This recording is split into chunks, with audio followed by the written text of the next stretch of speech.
അസ്സലാമലൈക്കും എല്ലാ കൂട്ടുകാർക്കും പുതിയ വീഡിയോയിലേക്ക് സ്വാഗതം. ഷവർമയുടെ രുചിയിലെ ഒരു അടിപൊളി മക്രോണിയാണ് ഇന്ന് തയ്യാറാക്കുന്നത്. കുട്ടികൾക്കൊക്കെ വളരെ അധികം ഇഷ്ടപ്പെടും. അപ്പോൾ നമുക്ക് വീഡിയോയിലേക്ക് പോവാം. അതിനു മുന്നേ നിങ്ങൾ ഈ ചാനൽ ആദ്യമായിട്ട് കാണുന്നതാണെങ്കിൽ ഒന്ന് സബ്സ്ക്രൈബ് ചെയ്യണേ. നിങ്ങൾക്ക് ഈ വീഡിയോ ഇഷ്ടമായിട്ടുണ്ടെങ്കിൽ ലൈക്ക് ചെയ്യാനും മറക്കരുത്. ആദ്യം നമുക്ക് മക്രോണി വേവിച്ചെടുക്കാം. അപ്പോൾ അതിന് വേണ്ടിയിട്ട് ഞാനൊരു പാത്രത്തിൽ വെള്ളം ചൂടാൻ വെച്ചിട്ടുണ്ട്. ഇതിലേക്ക് 1 ടീസ്പൂൺ ഓയിൽ ഒഴിച്ച് കൊടുക്കാം. അപ്പോൾ വെള്ളം നന്നായിട്ട് തിളച്ചിട്ടുണ്ട്. ഇതിലേക്ക് നമുക്ക് കഴുകിയ മക്രോണി ഇട്ട് കൊടുക്കാം. അപ്പം ഞാനിവിടെ 250 ഗ്രാം മക്രോണിയാണ് എടുത്തിട്ടുള്ളത്. അപ്പം നിങ്ങൾക്ക് ആവശ്യാനുസരണമുള്ള മക്രോണി എടുക്കുക. ഇനി ഒരു നുള്ളു ഉപ്പ് ഇട്ടിട്ട് നന്നായിട്ടൊന്ന് വേവിച്ചെടുക്കണം.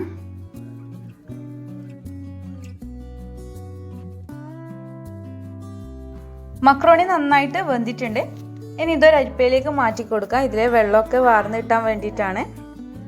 അപ്പോൾ ആ ഒരു ടൈമിൽ നമുക്ക് വെജിറ്റബിൾ കട്ട് ചെയ്തെടുക്കാം. ഞാൻ ക്യാബേജ്, ഉള്ളി, തക്കാളി, 2-3 പച്ചമുളക്, കുറച്ച് മല്ലിയില എന്നിവ കട്ട് ചെയ്ത് വെച്ചിട്ടുണ്ട്. 1 കപ്പ് മയോണൈസ് ഞാനിവിടെ അടിച്ചു വെച്ചിട്ടുണ്ട്. ഇനി ഇതൊന്ന് റെഡിയാക്കി എടുക്കണം. അപ്പോൾ ഇത് നമുക്ക് പകുതിയായിട്ട് സെറ്റ് ചെയ്തെടുക്കാം. അപ്പോൾ ഞാൻ പകുതി മക്രോണി ഒരു ട്രേയിൽ ഇട്ട് കൊടുത്തിട്ടുണ്ട്.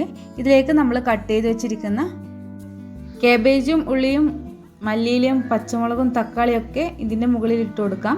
അപ്പോൾ പച്ചക്കറിയൊക്കെ നിങ്ങളെ ഇഷ്ടാനുസരിച്ചിട്ട് ചേർത്ത് കൊടുത്താൽ മതി. കൂടുതൽ വേണമെങ്കിൽ കൂടുതലും, കുറച്ചിട്ടാണെങ്കിൽ കുറച്ചും ചേർത്ത് കൊടുത്താൽ മതി.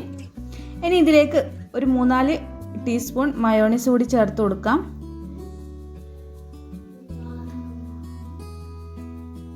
കുറച്ച് ചിക്കൻ പൊരിച്ച് വെച്ചിട്ടുണ്ട്, ചെറിയ പീസാക്കി വെച്ചിട്ടുണ്ട്. അപ്പോൾ അതുകൂടി ഇതിലേക്ക് ചേർത്ത് കൊടുക്കാം. മഞ്ഞളും മുളകും ഉപ്പും ചേർത്ത് നന്നായിട്ട് പൊരിച്ച് ചെറിയ പീസാക്കി വെച്ച ചിക്കനാണിത്. ഇനി എല്ലാം കൂടിയിട്ട് നന്നായിട്ടൊന്ന് മിക്സാക്കി എടുക്കുക. ഒരു നുള്ളു ഉപ്പ് കൂടി ചേർത്തിട്ട് നന്നായിട്ട് ഇതൊന്ന് മിക്സാക്കി എടുക്കുക.